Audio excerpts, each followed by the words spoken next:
What a journey we have had, my friends. Some slightly noticeable highs and lows as numerous and unsightly as the hairs on my back. Of course, I'm talking about Two Worlds, but you already had that figured out because of the title of the video. This will be the last video I will ever make about this awful game. But before I bury it, I would like to say a few words. Years ago, I purchased Two Worlds for the Xbox 360 and only managed to play it for about 20 minutes before I decided to return it. Then I remembered if I sold it back, I would only receive a nickel and a laugh from the GameStop employee, so I decided to keep it, just in case I need a coaster one day. Two Worlds makes big promises.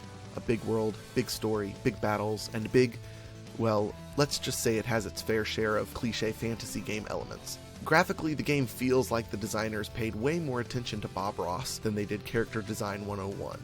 These developers know how to create a beautiful landscape that makes me feel like the world is twice its size. For its time, Two Worlds has some of the best looking trees, weather effects, lighting, and sun flares I've seen.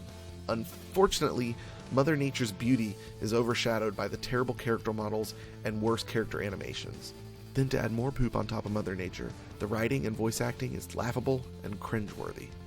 The gameplay mechanics have a few nice touches. The magic system is cool, but actually casting the magic is very clunky. The skill trees are varied, which is nice, but they're very poorly organized. Melee combat is extremely difficult to get used to. You'll find yourself aiming at your feet to try and hit what's directly in front of you. But there is a nice group fighting mechanic which allows you to hit multiple enemies in one swing, but it's just something that happens. You don't feel any control over it. The quests, well, they're bizarre and unappealing and difficult to manage. Within an hour of gameplay, you'll have quests that span across the entire map. You never really know what's actually something you should be tackling now, or if you should wait to see if the storyline takes you there later. The story. I'm sure in the end there are twists and turns and things that make the story make sense, but a compelling story and a confusing story aren't the same thing. This story didn't draw me in. I didn't care what happened.